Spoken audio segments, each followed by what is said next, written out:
Hi, welcome to another video. For some time I've had friends asking me how to make these pyramid cards, and I thought it was a good day to be inside today, so I'll make a video on how to make the pyramid cards. To start off with, you'll need 3 pieces of card, and I've used just a reasonably heavy cardstock. It's about 250 GSM, and you need them to be square, 5.5 inches by 5.5 inches. You could make it a bit bigger, 6 by 6, but it makes a bigger card and it makes it a bit harder to find an envelope to put it in. So you've got 3 pieces of card like this, and then you need to score down the diagonal of your card, so from this corner to this corner, and I'm just going to use my score pal, lining up the corners here and score down there.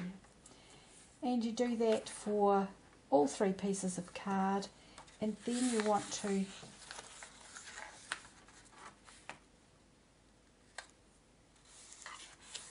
give it a good crisp fold as well. So you've got 3 pieces of card folded like that.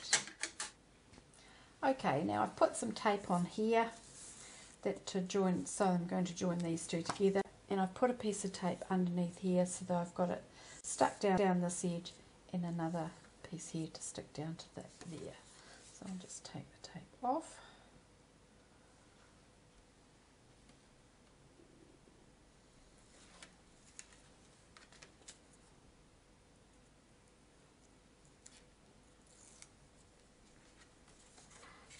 Just very carefully align it so that you've got the top point here aligned with the same point on the bottom card, and you've got this along the crease, so it looks like this, and that's your first of your sides. And then we'll do the same with this one. I'll put some tape along here and there.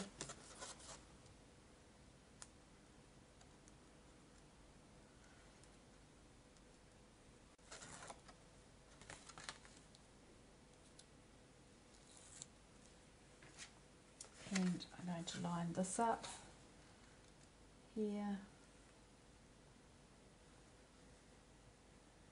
along the fold lines there. So I've got each piece is overlapping the next one.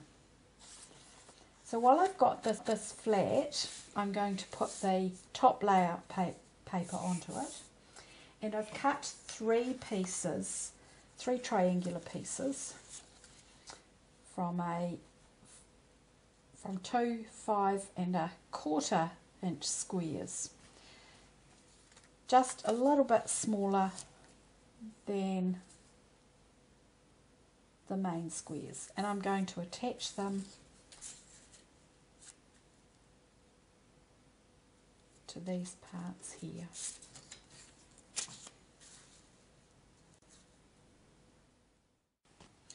Okay, now I'm just adding the last of my triangular pieces here, so that we've now got all 3 sides of our pyramid shape put together. Now, how am I going to join this up? Well, for this one I actually glued it, and then I made a crease in here. So I glued this side down and made a crease there. And that's fine because it does lie flat, but it's a bit bulky and it does tend to pop up a little bit. So with this one, instead of gluing this one, I attached it, joined it together with Velcro, with the hook and eye, so that it actually will fold right down and fold flat for posting. I'm going to use the Velcro on this one.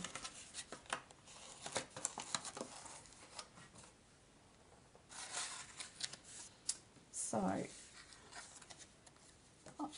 turning it over, I'm going to put a piece of tape on here.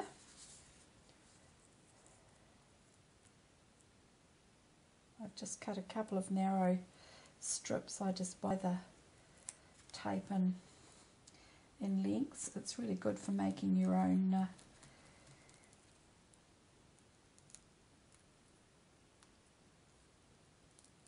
ink blending tools.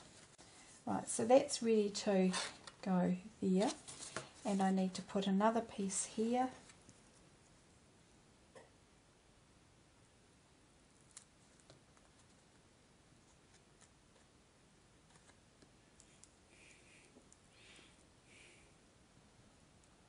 Should have put this one down first.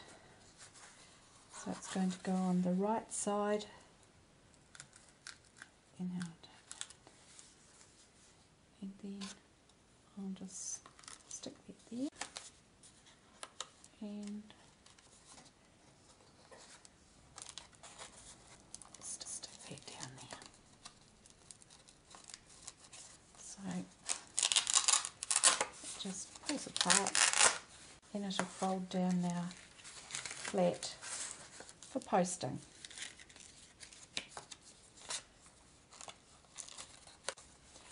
Now, you could, if you wanted to, ink the edges up. If you did that, it's probably best to do it before you put your top layer of paper on.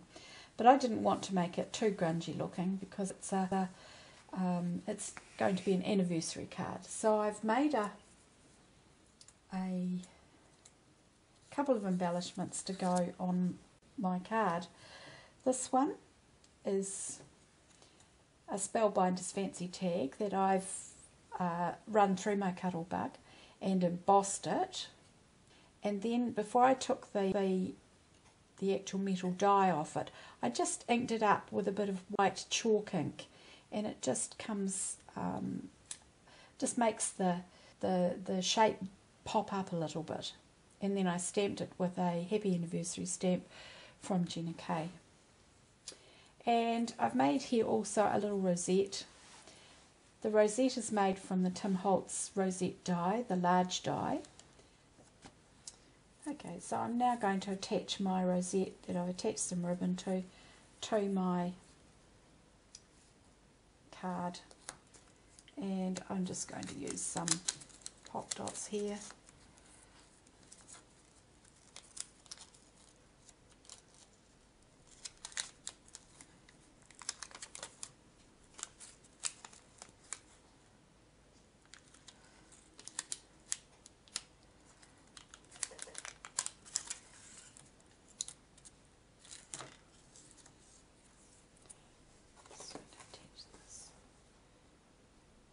Here.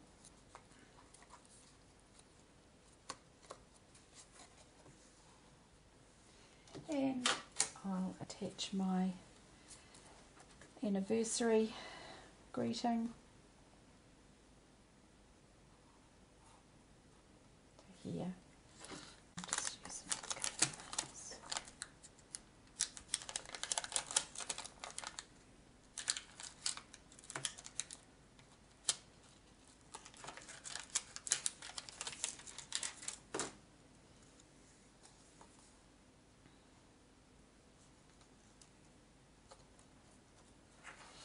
And there's my finished card. And you can write on it, you can either write on the inside of it, or you can write on the corners. Thanks for watching.